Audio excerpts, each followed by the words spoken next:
Welcome to the Relaxed Dog Podcast, the podcast where the dogs are the stars of the show.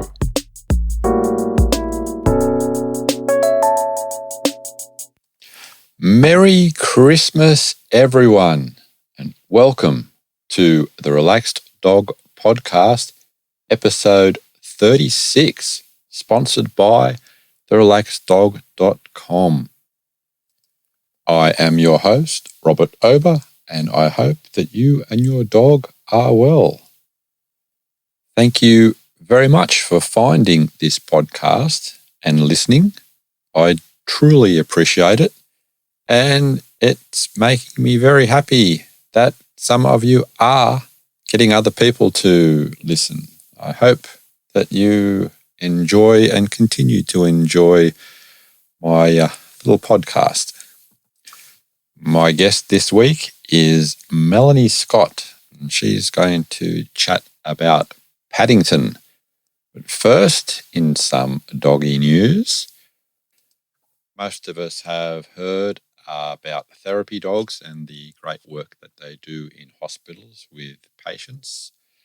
But the Ohio State University Wexner Medical Center has now gone a little step further, and they have employed Shiloh, and he is a 3-year-old golden retriever. He's come through a program called Buckeye Paws, and he's there to support the hospital staff. So he gets to work with all the doctors and nurses in the high trauma areas of that medical centre. So well done, Shiloh. Now we're going into the Christmas period, and whether that relates to the next story or not, I'm not sure. But police in British Columbia in Canada were called after a car veered off the road and ended up in a ditch. When they attended the scene, the woman told the officers that the dog was the one behind the wheel. The attending officers did determine that the lady was under the influence of some alcohol. She was fined and had her license suspended, but the dog did not have to provide any breath samples, and he was free to go. And now this week's interview. Well, welcome to the Relaxed Dog Podcast. How are you this evening, Melanie? I'm great, thanks. Yeah, really enjoying the being back at work and enjoying the sunshine lately. The weather's been great, and yeah, really enjoying getting out and about. For those listening, Melanie is down in Melbourne, and they had a long, drawn-out lockdown period, so might touch on that a little bit later. Yes, it was a very long period of time. And yes, so I can't believe it's Christmas, and yet it seems like we've had a decade since last Christmas. Okay, I believe we're going to be talking about Paddington tonight.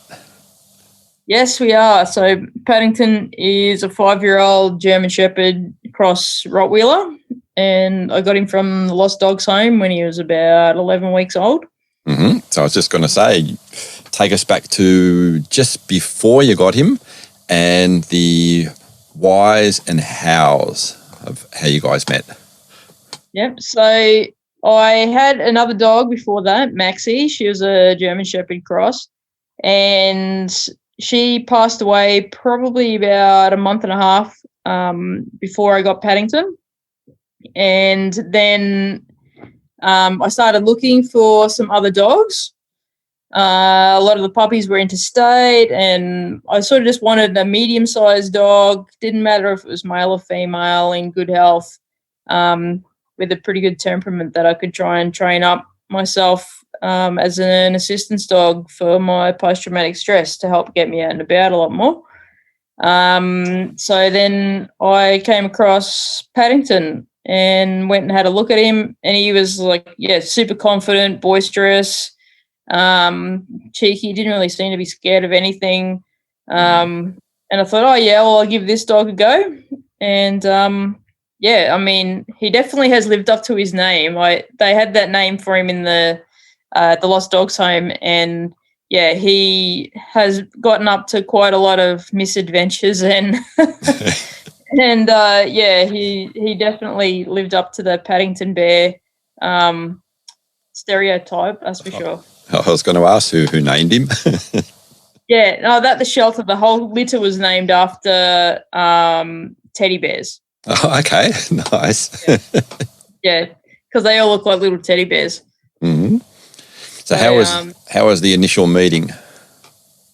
Oh, it was good. Like, we went out the back of Lost Dogs, and with one of the staff, and just, you know, like threw a ball around a bit. The other dogs were barking. He didn't really seem that worried, so we were just out on the grass doing like a meet and greet. And yeah, I just was expecting to sort of just like have an assessment of him. And then, you know, like half an hour later, I'd walked out with a puppy in my arms. So yeah, it went pretty quick. Things progressed pretty quick. But no, he was a really sweet little dog. Heaps of energy, heaps of go in him. I really liked him. Hit it off with him pretty much straight away. Mm-hmm. He was just a really funny dog, very funny. He's always doing goofy stuff, and every time you try to take a photo of him, he'd always have like his eyes closed and his mouth open. It's just like one of those goofy photos that every time you try to take a photo of him, it always looked he always looked really silly and goofy in it. But no, that's just his personality. He's just always mucking around, pretty easygoing. Mm-hmm. In terms of his personality. And then as the time went on, he became like quite anxious and timid around 12 months of age. So that significantly changed. So it's actually the dog that he is now. There's no way that I would have picked that from when he was a puppy, because it's like almost polar opposite. Wow. So now he's got like a lot of anxiety issues and that sort of thing, and is medicated to help that. But at the start, he was like the most boisterous, confident, overconfident puppy I'd ever seen. It's just, you don't really know how they're going to turn out and develop, even though you can put a massive amount of work in. Sometimes the genetics and stuff doesn't really work in your favor, but I still love him and we still do a lot of stuff together, and I don't intend on giving him up anytime soon, but he can be challenging. I think at times they all can be a little challenging. Oh yes, that's for sure. So how was the initial transition into your house when you got him, when he was during the first couple of months? It was pretty good. Like he was the only pet that we had at that stage. Mm-hmm. Since then we've added to the number of animals. So he was the only one at the start. So he was able to get the attention that he needed and the training and all that sort of work. And then I think it was mainly just trying to stop him from sliding out from underneath the fence, because we had a bit of a gap between the bottom of the fence and the ground. So like he was so little when we first got him that I then had to, that was the main thing at the start, was just puppy proofing the yard, going over everything again, puppy proofing everything, because I hadn't had a puppy for like 14 years.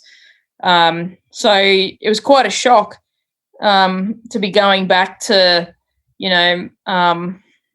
mouthing on things, chewing things up, digging, the waking up through the night, all that sort of stuff. When you haven't done it for quite a long time, it was quite intense. And there were some evenings where he would run up and he would be barking. He would go to bark at something through the window, but then he would just decide that he would want to swing off the curtains instead.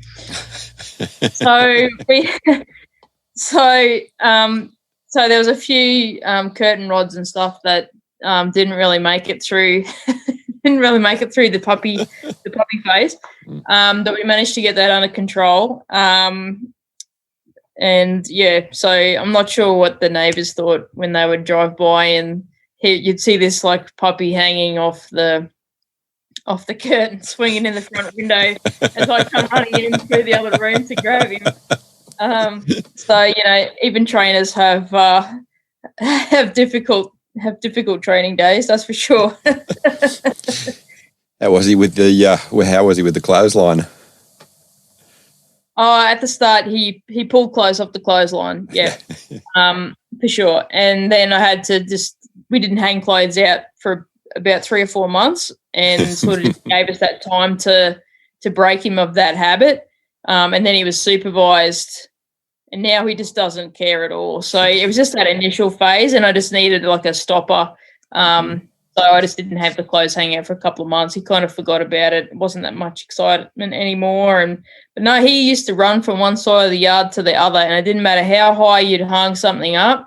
He would run from one side to the other, jump, and then swing off the object, and then jump down, and then keep running, and then come right back the other direction, and then jump up, swing off the sock or whatever it was, and then jump down and keep running. Like it was just, it was pretty intense. Like he had a massive jump on him. But yeah, I wasn't ever really impressed when I came back, and you'd have all your clothes in the mud, have to rewash them. But yeah, he only did that a couple of times before I was just like, no, I'm just hanging stuff inside now. I don't want to have to keep rewashing everything all the time. And yeah, but fortunately, we broke the habit, and we don't have that problem anymore, thank goodness.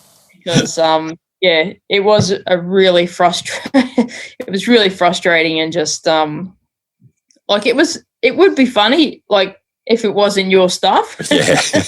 And like if you saw it on a video, like it'd be hilarious, but when you know that then you've got to go out there and like pick it up and then rewash it and then hang it up again, it's not really that funny, but yes. Nice. So at what age did you start doing like a more specialised sort of training with him? Well, straight away I started doing like the obedience training and that. But then you sort of work in some more of the like assistance type skills fairly early on. Probably I started training a lot of those things at about 6 months of age, but the obedience stuff I started pretty much straight away. Yep. But like things like to rest his head on my knee, and to put his paws up on me, to like do like a block where he stands in front of me or stands behind me. That sort of stuff took between like when he was 6 months old to about 12 months old, because a lot of those involve other elements of obedience, like the front block and back block and stuff involve having to do a stand position in front of you. So you've got to do like a stand stay in the front and then at the back. So there's quite a few steps involved in that. So you can't really expect a really young dog to be that steady in doing that sort of stuff. So I started off with the easier things first, and built up to the harder stuff. But yeah, he really enjoyed hitting the light to turn the light on the floor. So we taught him how to do that. So he really enjoyed working and stuff like that at the time. Like he loves showing off for his tricks and stuff like that. He always loves doing it. he used to hit the floor light because that's one of the things that you do to alert you when you're having a nightmare. So I trained him in nightmare detection and stuff. So it was like if you're having a nightmare, he'll turn the light on and then jump on you to wake you up. So so I trained him to do the light and then to come to me. Sometimes he would just hit that light with so much force, like I'm not sure how it remained in one piece, like those little touch lights that you get from Bunnings. And he hit it so hard, I thought he was going to break it. But he used to just get really into it. So I think half the time maybe he was wanting me to have a nightmare just so he could run over there and like jump on it with all his gusto in the middle of the night. And I think it made a big difference just for your confidence when you're going out and stuff. If you've got something else there with you, like if you don't have another person there, if you've got another dog, it gives you a sense of comfort to have something else there with you. So that helped as well to be able to get out of the house more and to want to be able to get out of the house more because I had to do the training with him. So that was like a more motivation as well to be able to be going to, parks and places that I didn't really go that much before, but I had to give him some training. So that would motivate me to be able to push myself to do things that I wouldn't normally have done. And just to give me that extra confidence, I think, to be out mixing and talking with people and that sort of stuff. But no, definitely before I got him, I would be too scared to be doing like public speaking stuff and things like that. So having him around really help give me the confidence to be able to go out and talk to more people. And I don't think that my business would be where it is today if I hadn't have spent that time doing all of that stuff with him, because I'd still be too shy, I think, to be interacting with people on the level that I need to.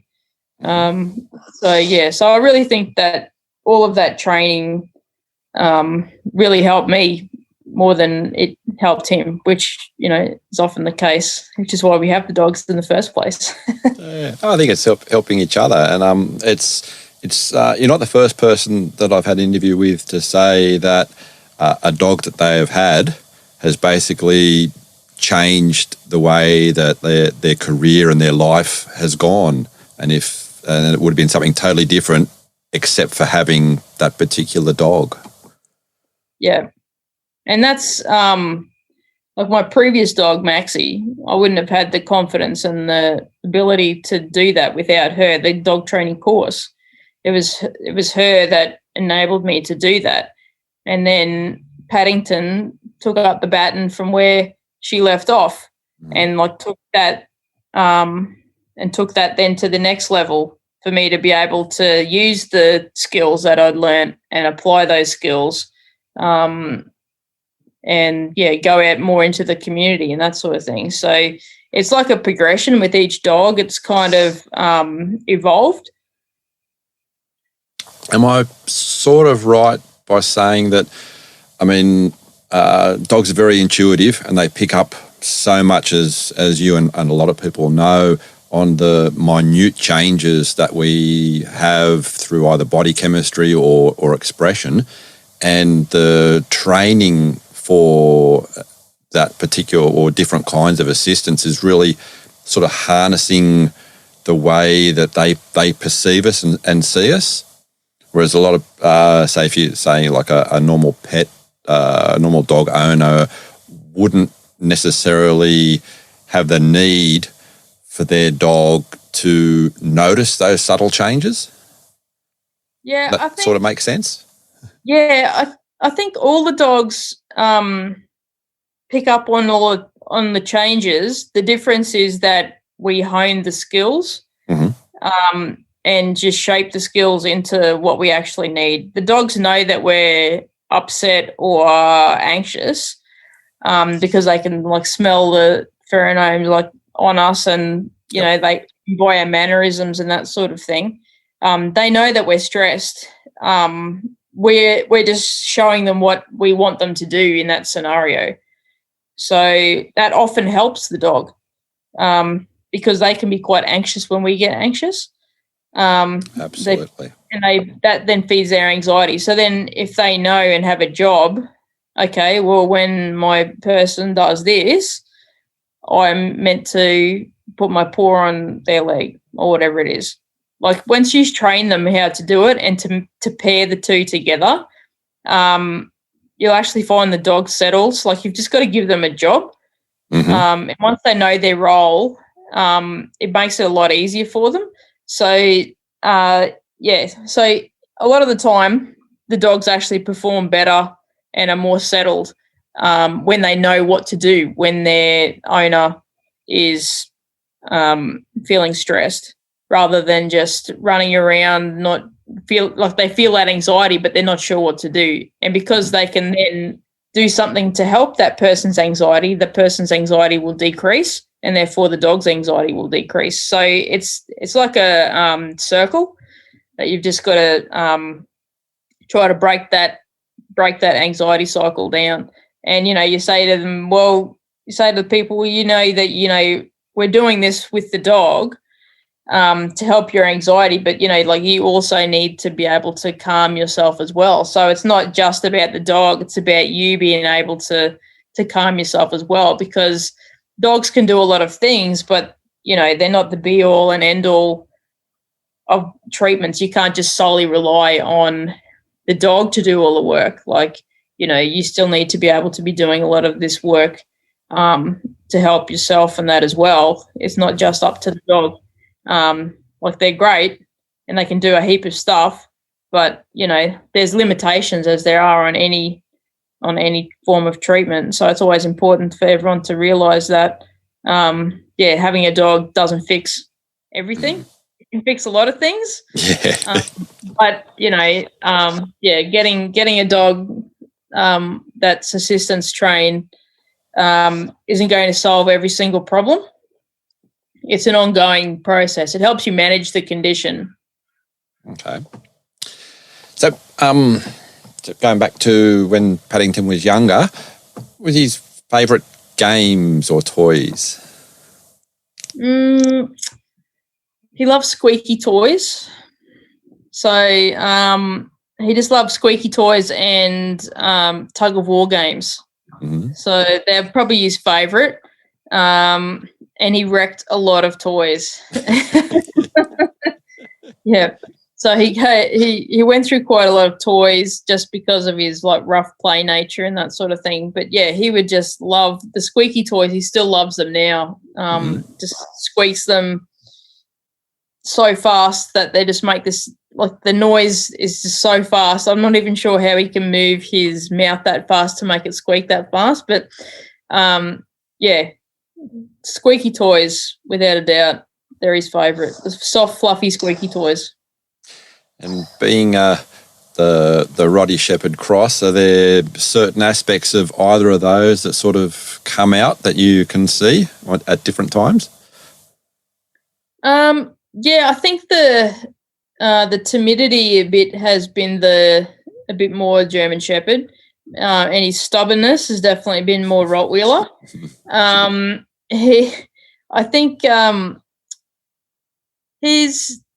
think he's generally more got the German Shepherd personality. He can be a little bit protective and stuff, but when push comes to shove, he doesn't really, push back that much. But he's kind of a bit of a gentle giant in a lot of ways, but just a bit of a stress head. But I think that can be through some poorly bred shepherds can be quite common. But no, I think generally he's he's a pretty funny, nice natured dog to be around. And the colouring, his markings are absolutely gorgeous. You always get lots of comments about, how much of a beautiful dog he is and stuff. He definitely has like a really soft coat, so it's not really the short coat like a Rottweiler. It's more of a longer type coat, and it's very it feels very much like a shepherd. Very soft and silky. He's got a real quite a long tail, but then it can, if he's really overexcited and barking at stuff, it can curl right up over his back like a Rottweiler. Okay. Yeah. And yeah, so when he gets super excited, we say he's got full squirrel tail because it just curls right around like a squirrel. And like the tail hair, and that's just absolutely magnificent. Like just when it curls around, like he looks great. Like With this is just a bit of a sidetrack question, but do you think there's much of a difference with a dog's coat and the human touch, and for people with anxiety, that there's that different sensations with the different coats? Yeah, I think so. It also depends on what your preference is as well. Often, I can understand that.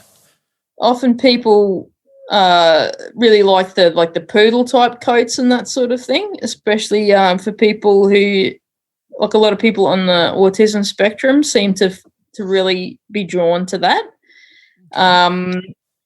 But yeah, like it's just the act of patting the dog. It just releases endorphins for us, and it's a relaxing feeling. It's just a real it's almost like a form of meditation, I think, that you don't really have to think about anything else. Yeah.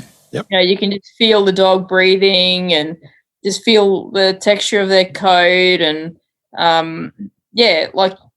it's a really relaxing experience, and it can help you in like mindfulness activities and that sort of thing. So that's how they can help with when you're having anxiety attacks and that sort of stuff. If you focus on the dog and just things like touching the dog and just having the dog there and stroking the dog can help you bring you back to the present, as opposed to being trapped with your thoughts. So it can actively help you come out of that anxiety attack.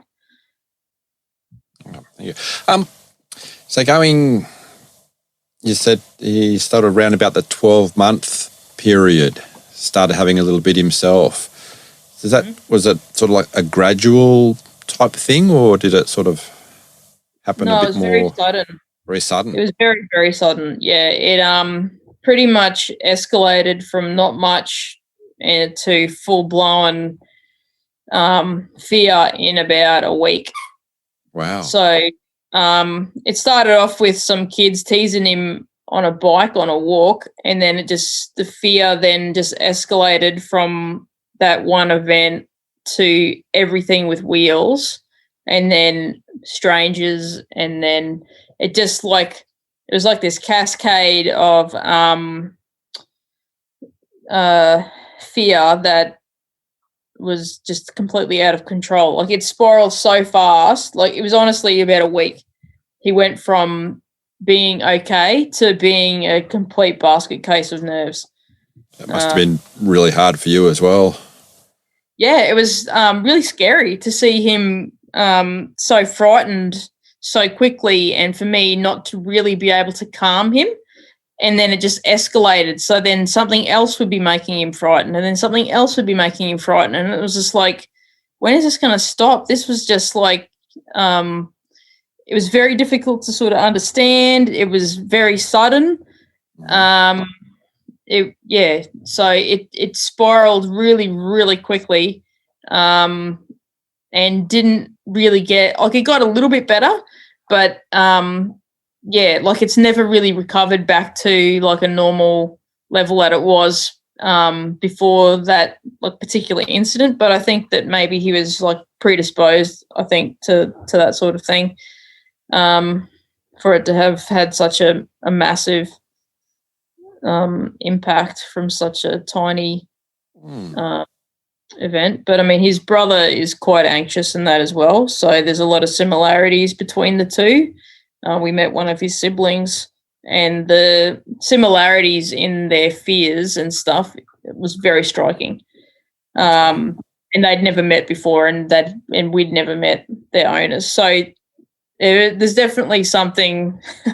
There's definitely something there. But yeah, it was very alarming, and I was very worried, very very worried about him, and what that meant for me, what that meant for him, how I could try to manage it, what I was going to do. I was very very concerned about how to manage it, and I spent probably like next 2 years, I think, really intensively trying to train it out of him, getting other trainers' advice and experience and training with them, and so I put a massive amount of work trying to turn it around, but I just we just couldn't change it. So I just had to accept that this is the way that he is, and we added some medication on top to try and help him, which has helped a lot, and just continue with the training that he can do, and just make it as good as we can for him. I think there's not much that I can do. I can't obviously take all of the fear away and that sort of thing, but I just got to manage him and be happy with the company and that he provides me. So it doesn't mean that I love him any less. Just means that he doesn't do the job that he was originally bought for. But I still get cuddles from him when I'm at home.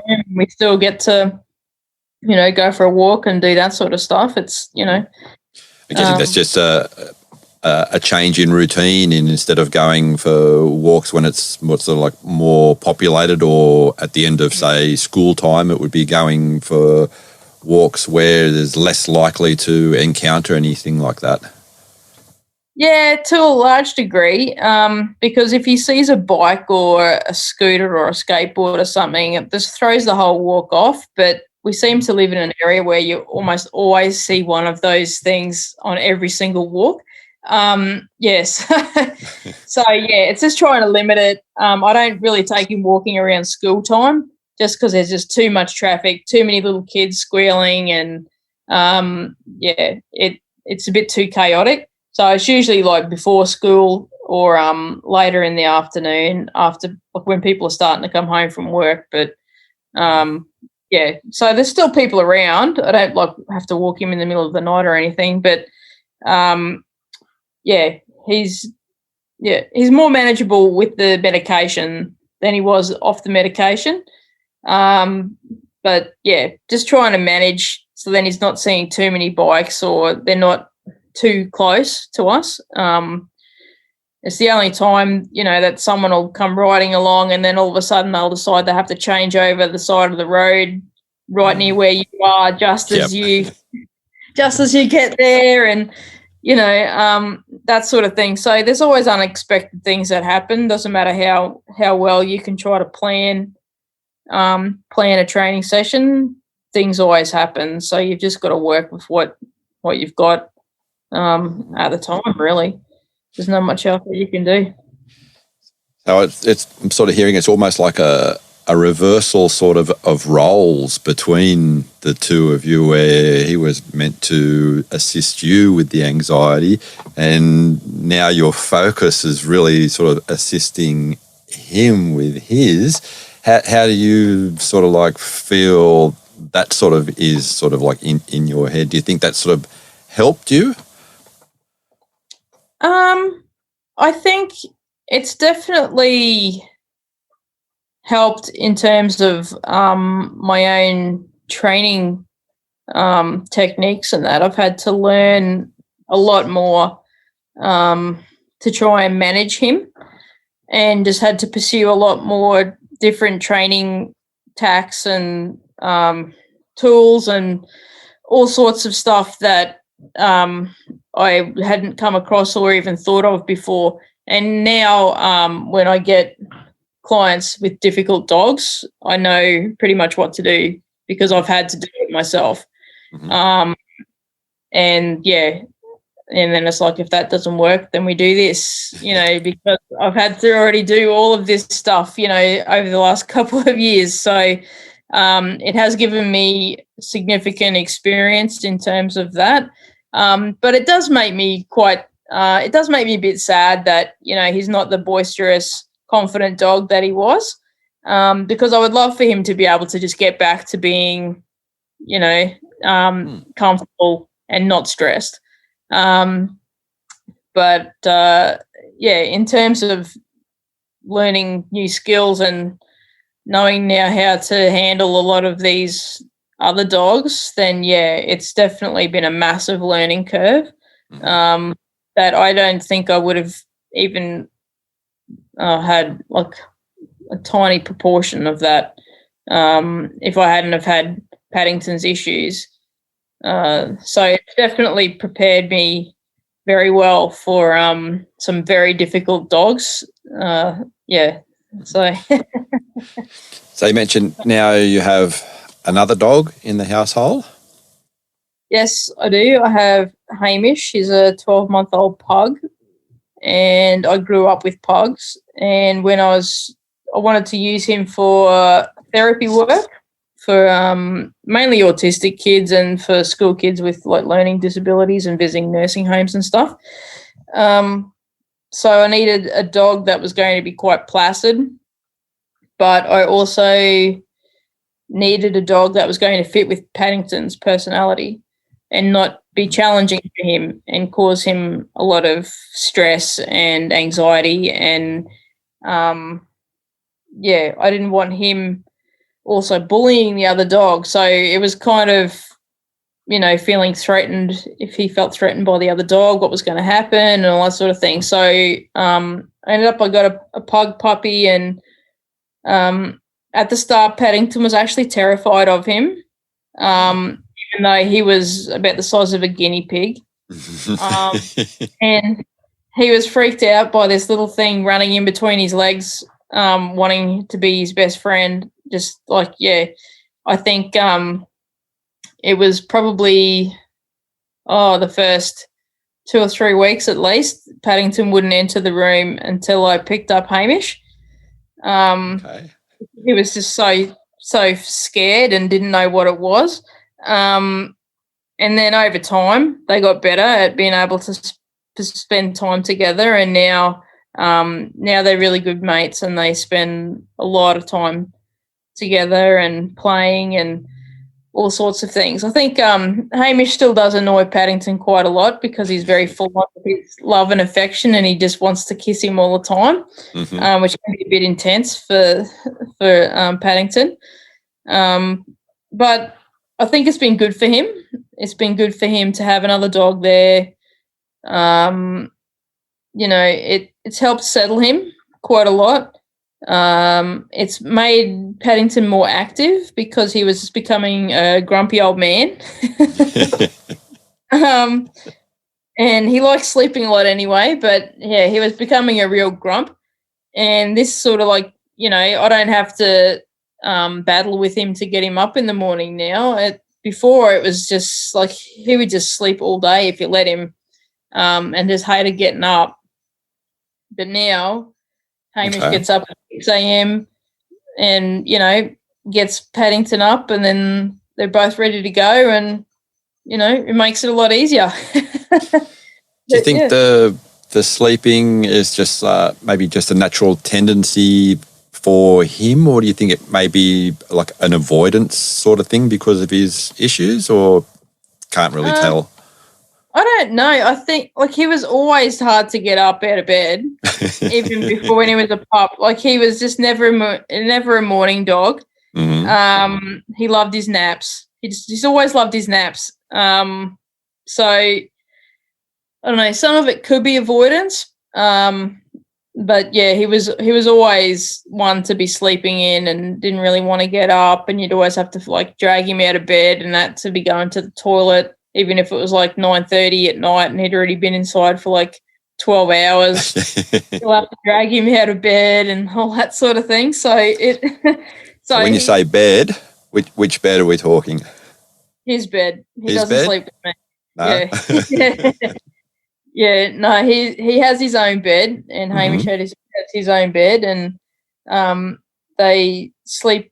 You know, I actually I crate train them just so they're not barking in the night, and they're just, I know where they are. They're comfortable. They just run straight in there, jump into bed, and they're asleep by the time I've gone in there and done a couple of things, and I come back in and they're already asleep in bed.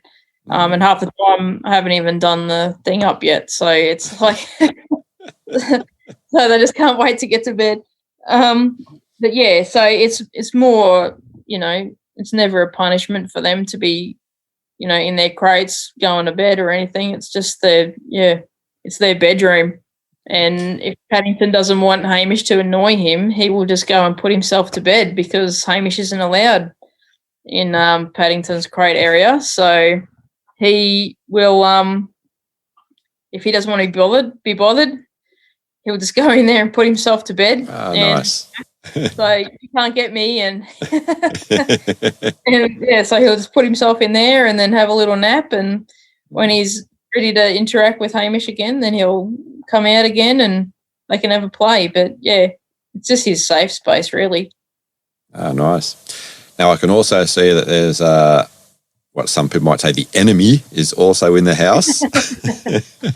Yes. We have 2 cats, actually. This one we got Claudia when she was 2 weeks old, as a tiny little rescue kitten that we were fostering, and Paddington took to her straight away. He was absolutely in love with this little kitten, and he was really maternal. He was so maternal with her. Like, he would groom her, he slept beside her, he got up with all the feeds. He just adored her, followed her around. Like, he was just, it was very, very strange for a male dog to be so protective and loving towards this little tiny kitten. Yeah, especially after what you were saying when Hamish was running around. Yeah.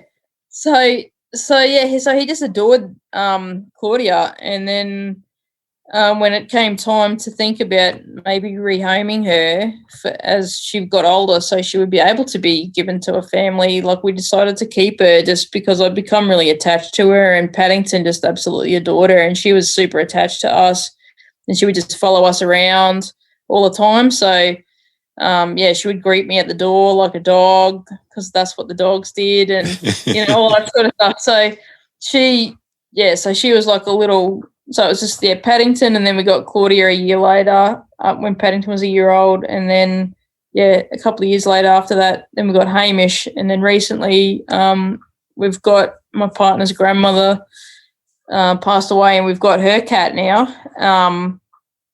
So that was another introduction into the family. That was a more difficult introduction. So she still doesn't overly like the dogs, and tends to try to bully them, but she's coming around. It's been a very, very slow process and extremely difficult compared to how easy it was with Claudia. But, it's getting there. Like, cats and dogs can get along, but it can be a very slow process. So we've had the super close. How's Paddington coping? Not too bad. He wasn't too happy about it at the start, because he loves his cat, Claudia, but he doesn't really like the other cats around the neighbourhood. So it was a bit strange for him having another cat that also hated him in the house. So there was a lot of mutual hate going on for a couple of months, so we had to keep them quite separated. But now they can be in the same room, and he doesn't really pay any attention to her. So it's gotten a lot better. But it was pretty tense at the start. But now it's a lot better. But it's also because she would bring the fight to the dogs, so she would be constantly pushing the dogs for a fight, and following them around, meowing at them, and hissing and stuff. So, so it wasn't really like he was like continually trying to fight her. It was more like she was wanting to fight him all the time, and he was trying to get away. So, so we had to separate them both for their own good. No, things have become a lot easier. So it's been 6 months since we've had the other cat in the house. Excellent. So it's good. It's good now. Question I ask everyone is to complete the sentence. I can't believe my dog ate. Well, for Paddington, it's probably he would eat concrete, like chunks of concrete. Try to chew them up and chew it, and then try to swallow it. It was very it was very difficult. But he had a lot of bad picking up rubbish. He would love eating used tissues and stuff like that on walks. It was really disgusting. But probably the concrete. He would love the taste of the concrete, and that was probably the most disturbing one that he did, because it's also quite dangerous. So it would always freak me out, and maybe that's why he did it, because you'd be so worried when he'd grab one that you'd be running out there trying to grab it off him before he swallowed it. So maybe he just did it for a game. Actually had, I think it was about the 4th episode, a Malamute and concrete. They were having some renovations done, and the builder called up the gentleman and said, "Oh, look, got a problem. Your dog's eating the concrete as we're pouring the slab." Stop him.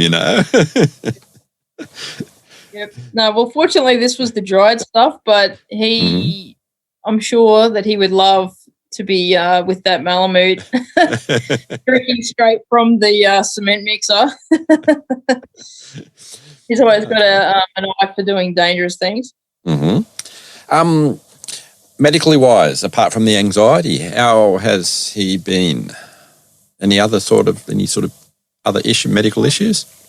Yeah, he's got discoid lupus. So it's a form of lupus that is a genetic condition that's triggered by all sorts of different environmental and genetic factors.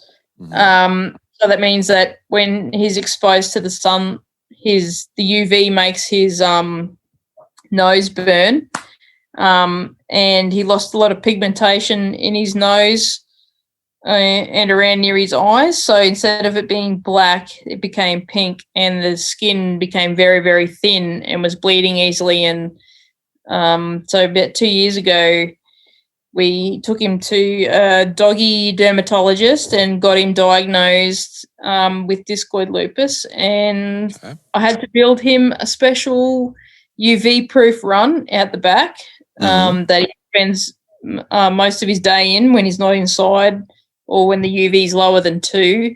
I had to get a special app. I had to get the SunSafe app on my phone to monitor the UV levels all the time, and I got to put some special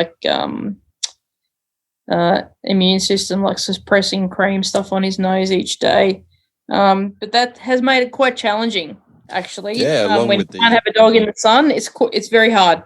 I was going to say, and along with the anxiety, that sort of really starts to narrow down when you can take him out and about. Yeah, it's a very narrow window of opportunity when we've got to do something. I'm always checking that, and then when I have to take him out, when the UV is higher than 2, I've got to put this special mesh bag over his head, which makes him look really odd, like he's going to rob a bank or something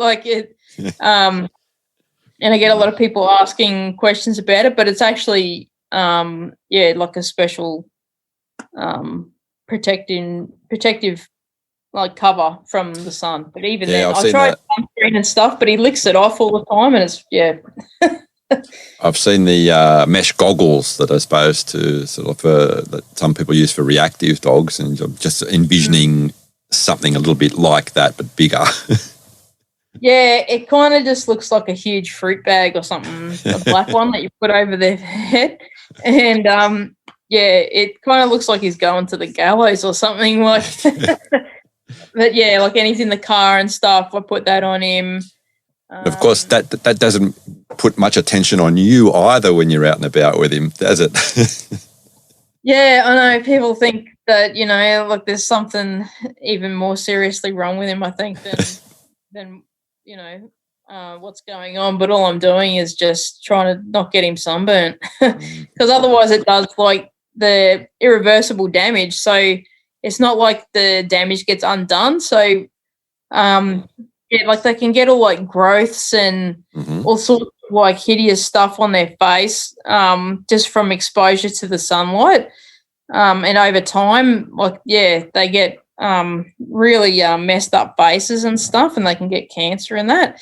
So, like, I think that, the steps that we've taken are, it's really inconvenient for a lot of stuff, and it costs a fair bit to try and set up initially. But I think in terms of his health and well-being and stuff like that, it's made the world of difference for him. Like, he's actually got the pigmentation back on his nose, which he wasn't supposed to get. So excellent. That was really good. So now you can't even tell that there's anything wrong with him. But at the start, it was really, very strange, and that came on really suddenly too. Like the other thing. Okay. I came back from being away for a week, and his nose was like getting pink, and it was everything happens within a very short period of time with this dog. How is he with the water? Oh, he doesn't like swimming. He's a bit of a wuss. I really want to get him into swimming, because I think that would be, really beneficial for him to burn off some anxiety and, for his, just being able to give him something different to do apart from just walking around. I'd love to have him in the water, but he sort of only just sort of gets his ankles wet, and that's about it for him. He's never been, I don't think he's actually had his legs lifted off the ground in the water. Like but I still remain hopeful that I'll be able to get him swimming one day. Plenty of time. Yeah, exactly. He's only 5. Long way to go yet. But travelling with him, done much of that, or? Yeah, like we have travelled a little bit, but not that much. Just we don't really travel that much anyway. Just because we've got lots of other animals and that sort of stuff. So it's sort of, we'd only just, if we're going away, we'll only go away for like a night or something like that. Rather than having to take the pets to the kennels and that sort of thing. So we don't really go away too much anyway. Traveling with him hasn't really been that much of an issue. But in the car he travels well. He's fine on a couple of hours on road trips and that sort of stuff. We haven't really had to, like, I haven't taken him camping or any of that sort of stuff, because we haven't been for, like, since we've had him. I haven't taken him to done that many sort of things with him. So I think he would be okay, but he'd be nervous in the new environment. That would be his main thing. And do you think he's got a favourite environment outside to be in, where he's more relaxed? He actually loves going to the vet. Okay. And that's his favourite place to go. Like, that's his favourite destination. He loves going to the vet, and he loves going to do therapy work. So he goes with one particular client that I have, and he loves going to his house. So that house and the vet are his 2 favourite places to go. They're, where he feels relaxed.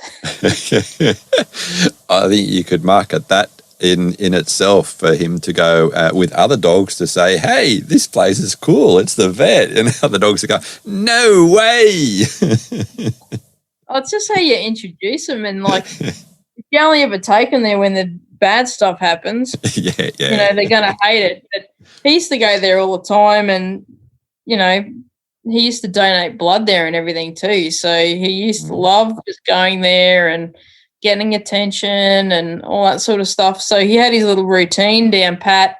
But all my dogs, they love going to the vet. It's just part of, you know, what they normally do, you know, like it's not just a once a year thing. Like they go there, you know, to say good day to people. I mean, not so much now that COVID's been on, but, you know, anytime you go by, you know, you can always drop in, put them on the scales and get them used to it, just because that's like the most important place that they're going to have to go. Absolutely. You know, apart from the groomers and stuff like that too. So it's like we're talking earlier about the socialisation and, take your dog, take your puppies and go out and go to the vets, and then they don't have this, you know, drama afterwards. Yeah, exactly. It's they're already going to be under stress when you take them to the vet if there's something wrong. You just want to be able to minimize that amount of stress. You don't need to add to it. If they're already comfortable going to the vet, then the only stress they're going to be experiencing is through the illness that they're having. You don't have to be like dragging them in there. You know, they don't have to be like muzzled, or, you know, they're not biting any of the staff, or, you know, screaming down the consult room or any of that sort of stuff. Like it just should be part of like a normal experience for them. It shouldn't be, you know, something that they fear. Absolutely. You don't want it to be something for them to fear. Like this, you know, the vets and the vet nurses don't want the dog to fear going to the vet, you know. Yeah, it's really important that the dogs do get used to going there. Yeah, because the vets can help with so much stuff. Like it's not just a yearly vaccination thing, you know, like they're there to give advice and to help. You know, it's better that you go there, you know, if there's a little problem rather than waiting for it to become a massive problem, because, yeah, sometimes waiting can be extremely dangerous. And, you know, if you're just putting it off because you don't want to have to deal with taking your dog there, you know.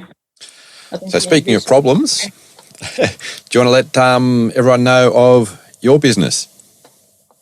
So my name is Melanie Scott, Canine Training. The business name is my name plus Canine Training at the end of it. So, yeah, I do like puppy training, dog obedience training, some assistance dog work, some therapy dog work. Yeah, I go and help people like assess their yards and that sort of thing if they're thinking about getting a new puppy, to make sure it's safe, and talk to their kids about dog safety. Yeah, just to make sure that the families are happy and healthy, and correcting any sort of behavioural issues that come along, and hopefully preventing some as well. Well, thank you very much for your time this evening. It's been a very enjoyable chat about Paddington. Yep, no problem. Thank you for having me on the show. I wish you both well. Thank you. Thank you very much for listening. I hope that you enjoyed the show. If you are interested, we do have a Facebook group that everyone is welcome to join. You can catch up with a few bits and pieces on there. Wishing again everyone a very Merry Christmas and have a safe one. So until next week, I'll see you then. And remember, your dog is family.